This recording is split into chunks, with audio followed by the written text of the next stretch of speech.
Iya, halo. Terima kasih MC Cetar kita ya, Pak Timo ya. Oke, saya salam kenal semua, mungkin ada yang baru ya.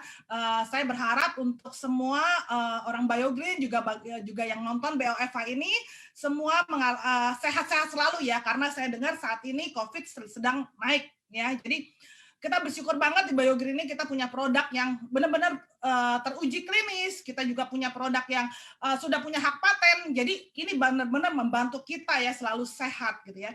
Jadi aku mau cerita ya, nama saya sekali lagi nama saya adalah Priscilla, biasa dipanggil Ciita ya, saya nggak tahu kenapa dari asalnya, kenapa orang jadi panggil saya Ciita, mungkin nama keren saya ya. Jadi saya bergabung itu tanggal 23 April 2015. Jadi kalau tepatnya sekarang sekitar 5 tahun, 7 bulan, 3 hari ya. Jadi hampir 6 tahun ya. Jadi saat ini ada BioGreen itu sudah seperti apa ya, teman hidup saya ya, seperti anak saya, jadi seperti keluarga saya. Jadi saya di sini akan tetap selalu di BioGreen ya. Kenapa saya selalu mau di BioGreen? Saya mungkin cerita ya, sebelumnya itu saya sudah mengenal dunia network tahun 2002 ya. Paling lama saya kalau jalanin network itu 1 tahun. Bukan saya nggak fokus, saya selalu di sana adalah fokus dan selalu berhasil. Tapi selalu cerai lagi dengan network-network yang lama. Karena kenapa? Karena banyak sekali perusahaan yang saat ini nggak jelas ya. Tidak ada legalitasnya, ada nih produknya bagus, tapi marplannya ya capek gitu ya, nggak bisa bikin saya kaya, nggak bisa bikin saya senangin keluarga ya kan. Ada juga misalnya legalitasnya nggak jelas, aku pernah juga ngalamin seperti itu, 3 bulan perusahaannya hilang gitu kan, manajemennya juga nggak jelas, jadi tiba-tiba juga kantornya tutup, itu pun saya pernah ngalami ya. Nah, kenapa saya bertahan di BioGreen ya? Pertama karena saya punya penyakit mah akut, vertigo, alergi itu bablas dengan produk BioGreen. Nah, ini benar-benar produk BioGreen ini sehingga memutuskan saya untuk berjuang di BioGreen. Saya cerita, waktu saya bergabung tanggal 23 April itu, saya waktu itu berpikir saya harus jadi pengedar. Karena kenapa? Saya ingin menghasilkan uang di BioGreen ini karena saya sempat melihat seminar-seminar ini gila dahsyat banget ya, bisa dapat 30 juta, 50 juta, 1 M. Kok bisa ya?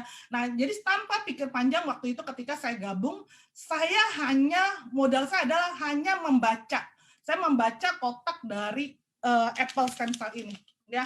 Kemudian saya cari teman saya yang hot prospect ya, tiba-tiba dia gabung platinum. Saya bingung ya, hebat juga ya gue gitu kan, hanya modal nekat, modal berani ya, karena saya di sini mau menunjukkan bahwa saya ini harus menjadi wanita yang tidak tergantung sama orang lain atau tergantung dari suami. Karena gini, kalau kita tergantung terlalu sama suami, mau beli apa-apa juga susah. Benar ya, teman-teman ya.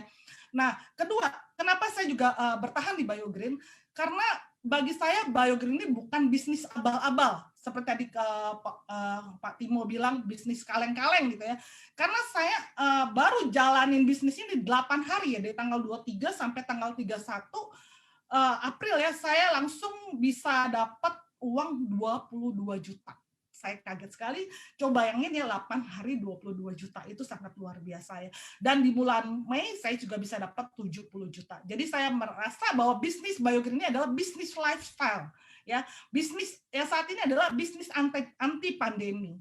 Nah, enaknya lagi di BioGreen apa? Kita pergi-pergi bisa gratis asal kita memang punya target ya, karena saya kan sekarang punya target, saya ingin ke Eropa gitu ya, dengan usaha saya sendiri ya, tanpa harus minta sama suami.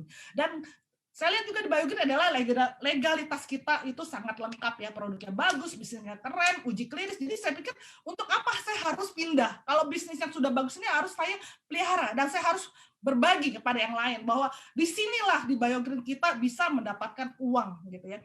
Nah, mungkin orang mau lihat ya, apa yang sih yang saya hasilkan. Saya mau kasih unjuk dulu di tahun 2015, dari bulan April sampai bulan Desember. Boleh, Bu Laras? Nah, ini saya masih unyu-unyu ya, 5 tahun yang lalu ya.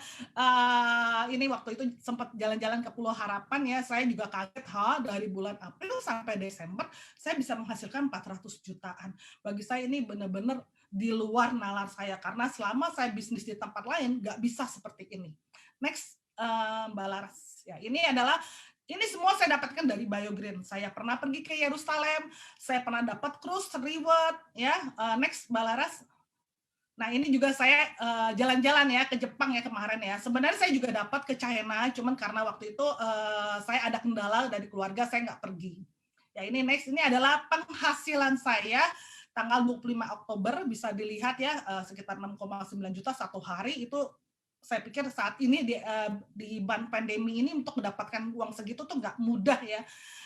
Terus kemudian di tanggal 30 Oktober bisa dilihat 13 jutaan, 31 Oktober sekitar 11 jutaan, dan waktu di bulan Oktober saya jumlahkan saya bisa mendapatkan 138 juta plus Whirlpool ya. Jadi aku lihat di BioGreen ini untuk mendapatkan uang sebesar itu harus benar-benar kita punya mimpi, kita mesti punya target. Next, Mbak Laras.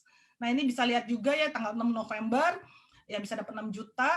Terus kemudian di tanggal 8 November juga kita bisa lihat dapat 558 dolar ya.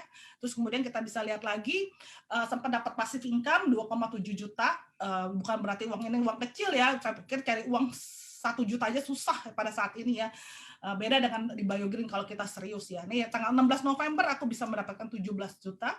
Dan ini sempat dapat lagi tanggal 19 November 6 juta. Next, Laras. Nah, ini benar-benar saya sudah lewati mission kedua komplit ya di awal-awal bulan kalau nggak salah ya. Ini saya dapat Whirlpool 31 juta, ini adalah gaji ke-13 saya. Dan saya juga lagi mengejar untuk dapat Europe untuk satu lagi untuk anak saya, ini adalah akun saya kedua. Dan saya kemarin sempat dapat Osaka untuk 4 orang. Itu hasil-hasil saya nggak bisa tunjukin semua ya.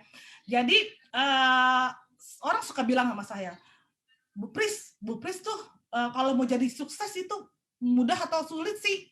Saya bilang untuk sukses itu sulit. Saya bilang gitu. Karena bagi saya kalau mudah pasti itu namanya di jalan raya tuh mobil mewah semua ya. Mungkin juga ada traffic di udara ya, helikopter, semua orang pakai apa semua ya. Jadi di sini kita nggak usah khawatir ya. Kalau mau jadi sukses itu harus benar-benar kita harus targetkan ke diri kita gitu loh. Kita harus punya mimpi. Pokoknya gue kayak waktu dulu saya mau ke Yerusalem ya. Pokoknya 6 bulan gue mesti ke Yerusalem. Akhirnya itu terjadi. Jadi pokoknya mesti bilang pokoknya. Yang penting apa? Kita harus fokus ya. Apalagi kita di sini sudah nggak usah pusing-pusing, web sudah ada, di training, diajarin apa sih yang nggak ada gitu. Manajemennya juga keren gitu. Terus udah gitu promonya juga luar biasa. Di sini kita rajin training. Yang penting adalah kita rajin training, praktekkan, ikut Zoom. Ya, jadi jangan ikut training tapi nggak pernah praktekkan, nggak pernah prospek atau nggak pernah tawarin orang, itu sama aja bohong ya. Jadi kita yang paling penting adalah kerja keras, kita punya mimpi, kita konsisten, kita optimis, dan satu lagi yang paling penting jangan lupa berdoa. Ya, itu sekian testimoni saya.